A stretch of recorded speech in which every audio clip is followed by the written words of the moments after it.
vraies voix Sud Radio, le grand débat du jour. Notre France sera aussi plus forte par la relance de sa natalité. Aujourd'hui, tomber enceinte, ça devient un exploit. Exactement. C'est une location d'utérus, c'est de la marchandisation du corps humain. Et ça doit rester absolument interdit en France comme ça l'est aujourd'hui. Utiliser une femme à des fins de production, c'est quand même incroyable. Il nous parle de réarmement démographique, alors que lui-même, il n'a pas de gosse. Ça me fait marrer. C'est une violence faite au corps des femmes au moment de la grossesse. L'utilisation de la femme, la chosification de l'enfant, ça peut pas être éthique. Lors d'un entretien accordé au magazine Elle qui est sorti aujourd'hui, le président de la République a exprimé son intention d'améliorer l'accès à la PMA, la procréation médicalement assistée. La position du chef de l'État reste inchangée concernant la gestation pour autrui, la GPA. Je le cite, quant à la GPA, je le redis, je n'y suis pas favorable. Elle n'est pas compatible avec la dignité des femmes. C'est une forme de marchandisation de leur corps. Ce qui nous amène aussi évidemment à la question qu'on vous pose sur X. Comme le suggère Emmanuel Macron, est-ce que la GPA doit rester interdite en France? Ce à quoi pour l'instant vous répondez oui à 93%. N'hésitez pas à continuer à voter et puis vous pouvez aussi nous appeler pour réagir 0826 300 300. Allez, parlons vrai. Pensez-vous déjà comme le président de la République qu'un réarmement démographique s'impose? C'est vrai, la planète ne surchauffe-t-elle pas à cause de l'activité humaine trop dense? Il faut donc faire des enfants, d'accord. Mais comment quand les problèmes d'infertilité touchent nos jeunes générations? La procréation médicale assistée, évidemment, pour le président. La gestation pour autrui, pas forcément, car il est question d'éthique. D'accord ou pas, donnez-nous votre opinion. Eux ont une opinion bien précise dessus. Sylvie et Dominique Mesnesson, qui sont fondateurs de l'association Clara, comité de soutien pour la légalisation de la GPA. Bonsoir à tous les deux. Bonsoir. Bonsoir. Alors, vous connaissez le principe, enfin peut-être pas, mais je vous le redis, chaque vraie voix vous donne un petit point de vue très court, les vraies voix en jouent le jeu, et puis après ils auront plein de questions à vous poser, et on vous donne votre temps de parole. Philippe Bilger. J'ai lu avec beaucoup d'intérêt l'entretien du président dans le magazine Elle, et il n'y a pas que son observation sur le devoir d'être père qui suscite véritablement peut-être une controverse. Notamment, il va ouvrir à des centres privés ce qui relève de la PMA. Et en ce qui concerne la GPA, en n'étant pas évidemment péremptoire sur ce sujet, même si j'ai connu dans mon environnement des GPA qui apparemment n'ont pas abouti à des effets négatifs sur aucun plan, je resterai dans cette banalité de dénonciation contre la marchandisation du corps, contre le plus souvent l'exploitation de destinées relativement précaires. Et troisième élément, il me semble que pour des mères qui ont porté l'enfant et qui le vendent, il y a quelque chose de probablement très déchirant pour certaines à l'idée de devoir se séparer du fruit de leur vie. Olivier d'Artigol, Emmanuel Macron, il parle de réarmement démographique, mais il n'a pas d'enfant non plus, d'ailleurs. Oui, mais là, le président a raison d'évoquer cette question qui revient de temps en temps dans notre actualité, mais sans qu'elle ne s'installe durablement. Or, l'avenir démographique est une question sérieuse. Et nous sommes aujourd'hui dans une situation difficile.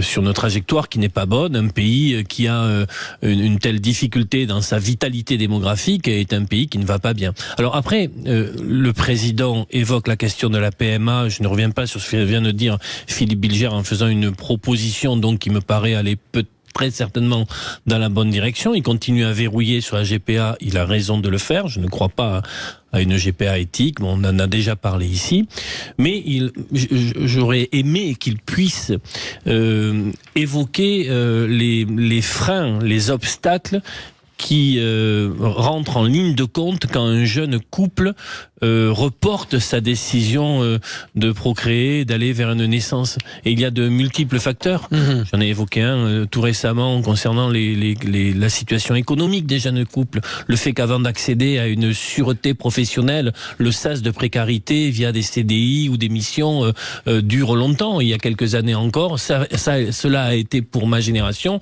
On avait une entrée dans ce qu'on appelle le marché du travail beaucoup plus sécurisée qui nous permettait, j'ai envie de dire, de faire des projets mettons, celui d'avoir des enfants. Aujourd'hui, c'est plus compliqué. C'est une dimension, mais il y en a bien d'autres. On va y revenir, on a le temps. Madi Seydi. Oui, sur la question du réarmement démographique, moi je suis toujours gênée quand on emploie comme ça de grands termes, et puis je crois qu'il y a quelque chose aussi d'intime dans ça. C'est aussi la liberté des gens, même si effectivement un État fort est aussi un État qui a un certain taux de natalité, mais pour ça on peut aussi impulser une vraie politique de natalité. Mais effectivement on devrait aussi se poser la question de pourquoi aujourd'hui les Français, en dehors des gens qui sont atteints de stérilité, pourquoi aujourd'hui les Français ne font plus d'enfants.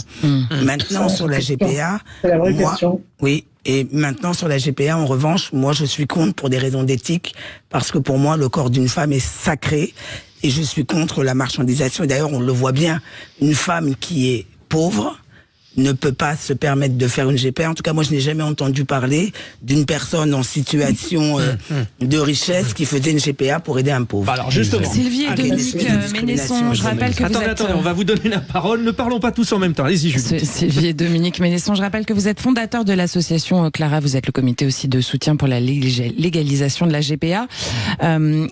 Quand on entend parler aussi de ce check-up fertilité, il y a une forme d'intrusion quand même caractérisée. Qu'est-ce que vous en pensez, même vous qui soutenez la GPA? Alors là, je te laisse parler parce que vraiment, je comprends pas trop cette question. Une intrusion dans nos intimités, quoi, je veux dire, en fait. Tout d'un coup, réarmement démographique. Tout à fait. Oui, tout à fait. Ah oui, d'accord. Mais juste avant, on est en train de parler tous les deux et Sylvie a dit quelque chose de très juste qui répond à votre question. C'est qu'en fait, les couples infertiles ne sont absolument pas concernés et on n'a pas à résoudre le problème de la démographie. C'est deux choses qui sont complètement différentes et qui relèvent de situations personnelles et de l'intimité. Je partage avec vous, c'est quand même assez intrusif de vouloir réarmer la natalité. Bon. Alors, bon, rappelons, vous êtes parents de deux jumelles, donc, nées en 2000 aux USA, à San Diego, et vous avez donc fait toute la jurisprudence française et européenne de la GPA depuis votre retour en France en 2000 et au travers de 16 procès. Expliquez-nous où vous en êtes.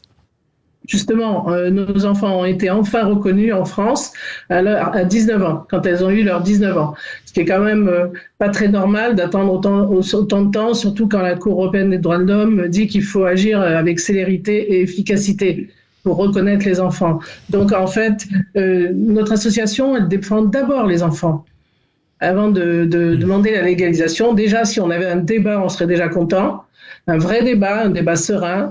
Et je dois dire que les arguments que j'ai entendus, on les entend depuis 40 ans, c'est toujours les mêmes arguments qui n'ont pas changé, alors que depuis, le monde a changé. Il y a des centaines d'études sur le sujet qui prouvent que c'est pas du tout le cas.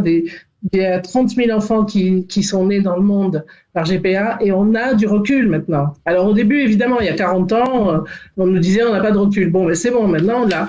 Et les Français, eux, ils sont favorables à 75%, donc on n'a pas les mêmes chiffres que vous. Et notamment les femmes qui sont majoritaires pour dire qu'elles seraient d'accord pour porter un enfant pour un couple. Et ce sont des femmes qui ne sont pas des pauvres d'ailleurs, ce sont des femmes qui n'ont pas besoin d'argent, ce sont des femmes éduquées. Et elle le ferait même à titre altruiste et gratuit. Et c'est ça qu'on demande, une GPA altruiste et gratuit. Et oui, solidaire, ça existe, figurez-vous. Je sais bien que c'est inconcevable pour certains, et on ne force personne, bien sûr, on ne forcera jamais personne, justement, puisque la femme en question doit avoir donné son consentement libre et éclairé. Ça veut dire ce que ça veut dire. C'est une notion médicale qui est bien connue. Et en fait, nous, ce qu'on demande, c'est ça, parce que c'est parce qu'il y a une absence de cadre légal qu'il y a des dérives dont vous avez parlé d'ailleurs. Vous dites vendu, etc. Vous avez raison. Nous, on est les premiers à s'opposer à ça. Et elles sont minoritaires, heureusement. Mais la réalité, c'est au contraire des centaines d'enfants qui naissent en France. Alors, pas suffisamment pour combler le problème démographique, bien sûr, mais plusieurs centaines d'enfants qui naissent tous les ans en France, à l'étranger, et qui vivent en France, et qui n'ont pas de statut. Ils sont pas reconnus. Donc Bon, c'est alors ça. c'est réagi autour de la table. Hein. Philippe Bilger, on justement, ouvre le dialogue. on parle de légalisation, ok, mais quid de la reconnaissance justement de ces enfants qui existent déjà Moi, d'abord merci pour vos observations et j'y suis sensible. Hein. Mais est-ce que malgré les précautions que vous prenez et je dirais le cadre que vous souhaitez, est-ce qu'il n'y a pas quelque chose qui peut heurter tout de même en utilisant le terme marchandisation d'une manière plus noble, est-ce qu'il n'y a pas quelque chose qui peut heurter tout de même la conscience ? En fait, moi, je pense que c'est un écran de fumée, la marchandisation, c'est-à-dire qu'elle sert surtout à justifier la difficulté qu'il y a à comprendre qu'une femme peut être libre et vouloir aider un couple à devenir parent en portant pour eux un enfant, et que cette conception-là, elle est difficile à accepter par certains. Ils représentent que 25%. Donc, peut-être que c'est un peu difficile de comprendre qu'une femme ne va pas s'attacher comme une mère à l'enfant qu'elle porte, mais c'est quand même la réalité qui existe depuis 30 ans. Il y a une tonne d'études sur le sujet. Donc après, c'est assez facile de vouloir dire que ces femmes sont en précarité ou imaginer que se séparer de l'enfant est difficile. Mais dans la réalité, ça n'existe pas seulement, cette description. J'ai entendu dire une femme, elle allait souffrir de la séparation avec l'enfant. Mais il y a des tas d'études sur le sujet. Il y a des tas de témoignages de femmes qui ont porté l'enfant d'autrui et qui expliquent cela. Et pour certaines d'elles, ce sont des femmes riches qui ont aidé des pauvres. Il y a aussi ces cas. Donc, alors ça réagit Sylvie et Dominique, hein, on revient vers vous au 0826 300 300, notamment Guillaume à Issy-les-Moulineaux. Guillaume, on vous retrouve. Votre point de vue sur cette GPA, donc le débat a été remis au goût du jour par le président de la République. Votre opinion ? Écoutez, je pense que c'est très habile de sa part, parce qu'une fois de plus, c'est l'arbre qui cache la forêt, c'est le contre-feu qu'on allume pour diviser un peu plus les opinions françaises, le peuple, et pendant qu'on lui sert à manger un sujet croustillant comme la GPA, eh bien, on ne parle pas des vrais sujets. Bon, donc, mais sur le fond, parce que vous pensez que c'est pas un vrai sujet, la GPA, Guillaume? Alors, c'est un vrai sujet, mais c'est un contre-feu allumé par le chef du gouvernement. D'accord, mais sur le fond, voilà. Ouais. Alors sur le fond, moi j'y suis opposé parce que je pense que la marchandisation du corps de la femme ne doit pas s'opérer. Il y a 5%, il y a une étude d'Europol qui a été publiée il y a pas très longtemps qui montre que 5% des 821 organisations criminelles répertoriées en Europe utilisent effectivement ce moyen pour gagner beaucoup d'argent. Alors certes, effectivement, certaines personnes diront que les femmes sont d'accord pour ne pas vendre leur corps et ne pas gagner d'argent avec ça, mais je pense que ça sera l'objet effectivement de beaucoup de trafic et qu'il ne faut surtout pas aller dans ce sens. Voilà.